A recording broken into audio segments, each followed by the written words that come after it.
मैं अब जनाब प्रोफेसर नसीमुद्दीन साहब से ख्वाहिश करता हूँ कि वो दुमकुंडा तारीख़ और तहज़ीब कहने में इज़ारा करें। इस इजलास की सदर डॉक्टर अवधेश रानी गौड़ साहिबा, उस्ताद मोहतरम डॉक्टर मुस्तफ़ा कमाल साहब, किलीदी खुतबे के पेश करने वाले प्रोफेसर मजीद बेदार साहब और इस प्रोग्राम की रूह रवां और सरपरस्त जनाब अनिल साहब, प्रोफेसर शौकत हयात साहब, डॉक्टर मुनव्वर नाजिम साहब और प्रोफेसर दानिश मोइन साहब और दीगर मिखाला निगार हजरात, मोहतरम ख़वातीन हजरात। ये मिखाला मेरा तवील है, लेकिन मैं इसके कुछ हिस्से आपके सामने पेश करूँगा। जब छप जाएगा तो इसको तफसील से पढ़ लीजिए। मुझे मौजू दिया गया था दोमकुंडा संस्थान तारीख़ और तहज़ीब के आईने में। तो ज़ाहिर बात है कि मैंने कोशिश की है कि दोमकुंडे की तारीख़ क्या है और दक्कन की तहज़ीब व सक़ाफ़त में, शेर व अदब में और ज़बानों को फ़रोग़ देने में यहाँ के राजगान का क्या हिस्सा रहा है, उस पर तफसील से रोशनी डाली है। लेकिन इन तमाम चीज़ों का अब मौका नहीं है, इसलिए मैं अपनी बात मुख्तसर करते हुए ये बताना चाहूँगा कि जब मैं दोमकुंडे के सिलसिले में लिटरेचर सर्वे कर रहा था, देख रहा था कि इसके ताल्लुक़ से कहाँ कुछ मालूमात हासिल हो सकती हैं, तो बास चीज़ें मुझे ऐसी मिली जिनसे अंदाज़ा होता है कि बाकायदा एक मंसूबे के तहत ये कोशिश की गई है कि दक्कन में जो संस्थान थे, और जाहिर बात है कि संस्थान के जो रूलर्स थे, जो वालियान थे, हिंदू थे, और दक्कन के जो वाली थे, जो निज़ाम थे, वो मुसलमान थे। और इन दोनों के ताल्लुकात हमेशा बहुत अच्छे और खुशगवार रहे, जिसका सबूत मैं आपके सामने दूंगा। लेकिन बाज़ वेस्टर्न रिसर्च स्कॉलर्स ने इस बात की कोशिश की है कि गलत पिक्चर ये संस्थानों के राजगान और निज़ाम के ताल्लुकात के बारे में पेश की जाए। इस सिलसिले में मुझे एक नाम मिला बेंजामिन बी कोहेन का। इनकी किताब है kingship and colonialism in India's Deccan 1850 to 1948। यह 2007 ईस्वी में न्यूयॉर्क से शाया हुई है। इसमें इन्होंने सेलेक्टेड वाक़यात लेकर ये दिखाया है कि ये संस्थान के राजाओं और निज़ाम में हमेशा डिस्प्यूट्स रहा करते थे, झगड़े रहा करते थे, और कभी इनमें अच्छे ताल्लुकात नहीं रहे। इन्हीं की एक और किताब है कि Hindu rulers in A Muslim state Hyderabad 1850 to 1949। तकरीबन वही किताब है जिसको उन्होंने दूसरे नाम से शाया किया है। तो मैं समझता हूँ कि ऐसी और बहुत सारी किताबें होंगी जिसके अंदर तारीख़ को मस्क किया गया है, तारीख़ को एक ख़ास नुक़्ते नज़र से ख़ास कलर देने की कोशिश की गई है। तो ऐसे माहौल में जबकि तारीख़ को बिगाड़ा जा रहा है, ये कामिनेनी फैमिली की ये कोशिश बहुत ही फाले नेक है कि इस तरह के प्रोग्राम ऑर्गेनाइज कर रहे हैं जिसके ज़रिए से हिंदुस्तान की, दक्कन की और ख़ास तौर पर तेलंगाना की गंगा जमनी तहज़ीब, हिंदू मुस्लिम इत्तेहाद, दोस्ती और मोहब्बत के जज्बात को फिर दोबारा ज़िंदा किया जा सके। हिंदुस्तान दक्कन के हमारी नई नस्ल के लोग शायद वाकिफ़ नहीं होंगे कि जो निज़ाम की स्टेट थी उसके 3 इलाके थे। पूरा रकबा 3 हिस्सों में तकसीम किया गया था। एक तो था खालिसा, जिसकी आमदनी गवर्नमेंट के ख़जाने में जाती थी, गवर्नमेंट लैंड थी, और दूसरा था गैर खालिसा, और गैर खालिसे के तहत सरफ़ ख़ास की जायदाद थी जिसकी आमदनी ख़ास निज़ाम के लिए पर्सनल उनके लिए जाती थी। उसके बाद पायगाह की जागीरात थी, पायगाह के उमरा की थी, उसके साथ जागीरात थी, फिर संस्थान थे। जागीरात में हिंदू और मुसलमान दोनों शरीक थे, मुसलमान जागीरदार भी थे, हिंदू जागीरदार भी थे, लेकिन संस्थान सिर्फ हिंदुओं के होते थे। और कई संस्थान थे काकतीय दौर से चलते हुए आ रहे थे, लेकिन छटते छटते आसफिया हुकूमत के आने तक 16 संस्थान बाकी रह गए थे, जिनमें एक अहम ये दोमकुंडा संस्थान भी है। तो मैं ये बताना चाह रहा हूँ कि संस्थान के जो वाली थे, जो रूलर्स थे, और निज़ाम के दरमियान में बहुत ही कंजीनियल और बहुत ही खुशगवार ताल्लुकात थे। उसका एक सबूत मैं आपके सामने रखता हूँ। एक किताब है जामेउल अतियात। यह किताब असल में अजीज़ जंग विला की दो किताबों अतियात सुल्तानी और जामेउल अतियात दोनों का मजमुआ है। इसको मुरतब किया है डॉक्टर हसनुद्दीन अहमद IAS और डॉक्टर ज़ियाउद्दीन अहमद शकीब ने। उसमें वो लिखते हैं कि एक मर्तबा मैं यानी अजीज़ जंग विला समस्तान गदवाल के राजा से समस्तान की हकीकत के बारे में सवाल किया। वो बड़े बुर्दबार और लायक शख्स थे। उन्होंने कहा कि सब कुछ हमारे बादशाह की मिल्क है। गदवाल सबसे बड़ा समस्तान था निज़ाम स्टेट में। वहाँ का जो रूलर है वो कह रहा है कि हमारा जो कुछ है वो हमारे बादशाह की मिल्क है। हम जब तक अदाई रकम पेशकश में हासिल नहीं है हमारी मकबूजा है, यानी जब तक हम जो फिक्स्ड टैक्स है वो देते रहेंगे, जिसको पेशकश या नजराना कहा जाता था, ये संस्थान हमारा है और बस। अब रही पुरानी तारीख, वो इसी कदर है कि हमारे आबा अजदाद ने बज़ोर शमशीर बागियों के कब्ज़े से इसको छुड़ाया और जब अपने बादशाह वक्त को इसकी इत्तला दी तो उसने एक नजराना मुअय्यना यानी पेशकश की रकम कबूल करके उन्हीं के नाम उसको बहाल कर दिया। यानी गदवाल या वनपर्ती या अमरचिंता या जतपोल जितने भी ये संस्थान थे, उनके पुरखे जो बड़े थे उन्होंने कभी फौजी खिदमत अंजाम दी थी और कुछ इलाके अपने राजा के on behalf of their king वो उसको उन्होंने कन्क्वायर किया, फतह कर लिया। तो उस राजा ने खुश होकर वो इलाका उन्हीं को दे दिया और कहा कि इतना टैक्स एनुअली हमको देना चाहिए। वो सिलसिला चल रहा था।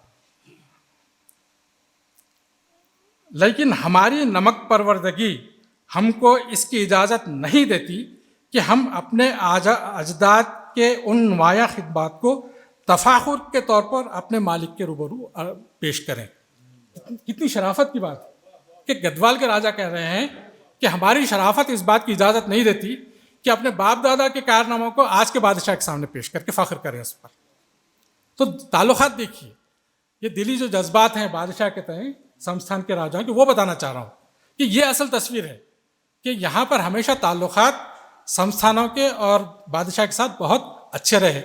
ये और बात है कि कभी राजा लावलद मर जाता, उसकी कोई वारिस नहीं रहते या कोई और सूरत हाल पेश आती, डिस्प्यूट्स होते, तो एक कोर्ट ऑफ वार्ड बना दिया गया था। वहाँ पर उन तस्वीरों का जो है हल किया जाता था। अच्छा, आगे वो गदवाल के राजा कहते हैं कि हम और हमारे मकबूजात सब हमारे बादशाह का माल है। हम जो कुछ हैं, हमारी जो प्रॉपर्टी है, वो सब हमारे बादशाह का माल है। ये मकबूजात आज तक हमारे कब्ज़े में बहाल व बरकरार रहने की बड़ी वजह यह है कि हम अपने बादशाह की हल्का बगोशी और इताअत में वफादाराना कायम है। Because we are loyal we are holding this संस्थान्स। हम बादशाह के वफादार हैं, इसलिए संस्थान के मालिक हैं और तादमे ज़िस्त उस पर जान निसार रहेंगे। ये जुमला देखिए, हम जिंदगी भर बादशाह पर अपनी जान निसार करते रहेंगे। ये जुमला किधर है, ये जज्बात किधर है? और वो वेस्टर्न रिसर्च की रिसर्च किधर है कि चंद सिलेक्टिव वाक़यात लेकर ये साबित करना चाहता है कि ताल्लुकात दोनों के हमेशा ख़राब रहे और हम अपने जानशीनों को सिर्फ यही वसीयत करके मरेंगे कि जब तक जिंदा रहें बादशाह के वफादार रहें। तो ये एक एस्पेक्ट था मैं जो आपके सामने रखना चाहता था। वैसे दोमकुंडे की तारीख बहुत तवील है काकतीय राजाओं से। ये किला जो आप देख रहे हैं बहुत बड़ा किला है, 38 एकड़ अराजी पर मुश्तमिल है, संगी फसील है और तेलंगाना में शायद ही कोई और किला होगा गोलकुंडे को छोड़कर जिसके अतराफ खंदक हैं। दुश्मन से हिफाजत के लिए खंदक भी खोदी गई थी और कहा जाता है कि उन खंदकों में मगरमच्छ भी छोड़े गए थे ताकि दुश्मन उस पानी को अबूर ना कर सकें। और दरवाज़ा आपने देखा कितना मजबूत और आलीशान दरवाज़ा है जिसमें लोहे की मेखें गड़ी हुई हैं ताकि हाथी के ज़रिए से कोई उस दरवाजे को टक्कर मारकर तोड़ा ना जा सके वगैरह। ये सारी तफसीलात मैंने इसमें लिखी हैं।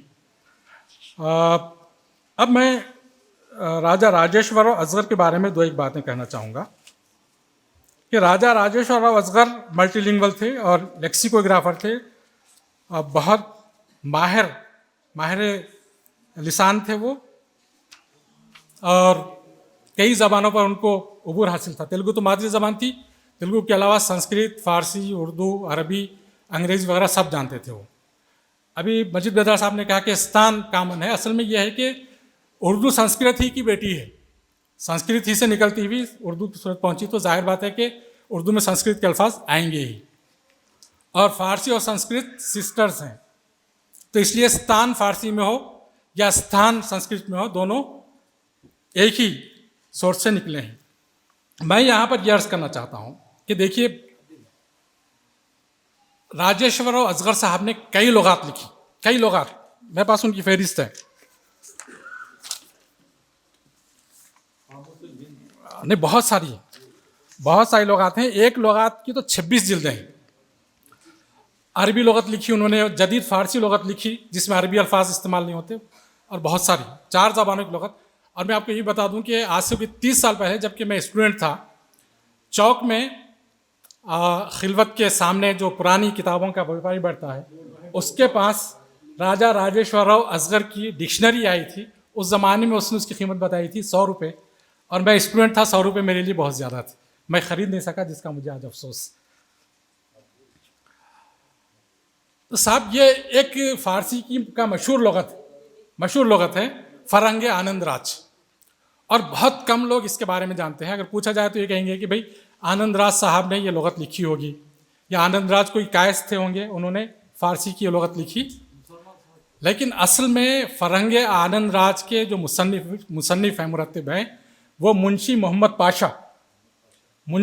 पाशा ने 3170 सफ़ात पर मुश्तमिल 3 वॉल्यूम्स में ये लुगत फ़ारसी की लिखी, और इसकी सरपरस्ती की विजयनगरम संस्थान के राजा P Ananda Gajapati Raju the third ने, तीसरे आनंद गजपति राजू ने इसकी। अब ये लुगत इतनी पॉपुलर हुई कि अभी थोड़े दिनों पहले ईरान से इसका नया एडिशन सामने आया।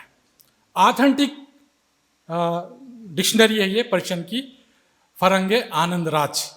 असल लिखने वाले मोहम्मद पाशा मुंशी हैं, लेकिन उन्होंने इसको डेडिकेट किया है अपने राजा के नाम पर। तो मेरा सवाल यह है कि राजा राजेश्वरराव असगर ने जो इतनी ज़ख़ीम जिल्दें तैयार की हैं, वो क्यों ईरान से क्यों नहीं छपती हैं, क्यों ईरान से शाया नहीं हो सकती हैं? जबकि ईरान में आजकल उसकी खबर हो रही है कि हिंदुस्तान में पर्शियन का जो भी विरसा है, जो कुछ भी है, उसको जो है दोबारा रिवाइव करना चाहिए।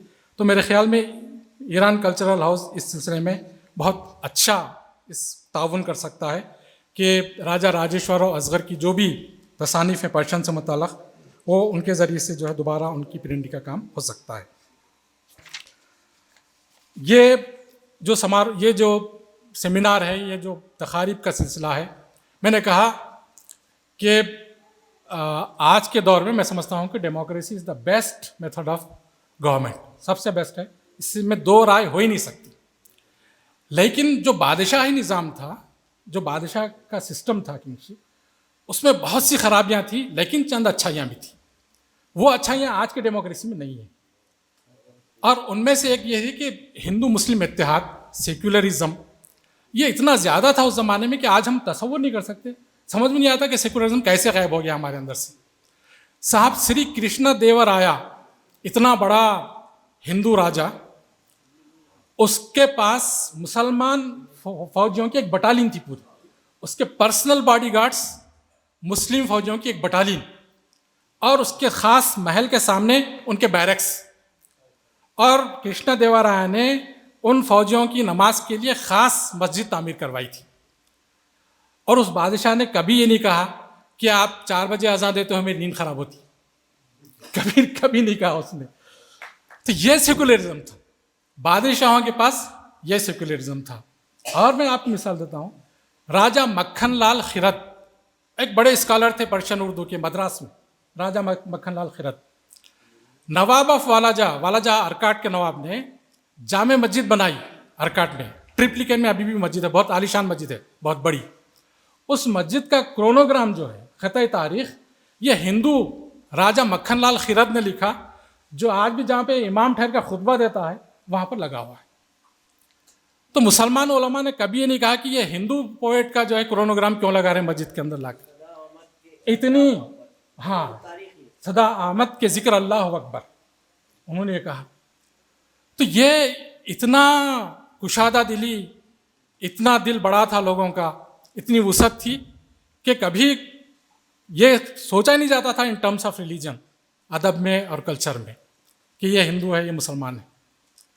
तो ये इस तरह के प्रोग्रामों के ज़रिए मेरी ख्वाहिश है और हम सब की ख्वाहिश है कि वो कल्चर, वो एकजहती, वो मोहब्बत, वो भाईचारगी फिर दोबारा कम से कम हमारे हैदराबाद स्टेट में, तेलंगाना में आना चाहिए, एक मिसाल बनकर उभरना चाहिए। मैं एक मरतबा फिर डॉक्टर जनाब कामिनेनी साहब को और इस इजलास के तमाम जिम्मेदारों को मुबारकबाद देता हूँ और शुक्रिया अदा करता हूँ कि उन्होंने इस बाविखार सेमिनार में हाजिर होने और अपने ख्यालात का इज़हार करने का मौका दिया। बहुत बहुत शुक्रिया।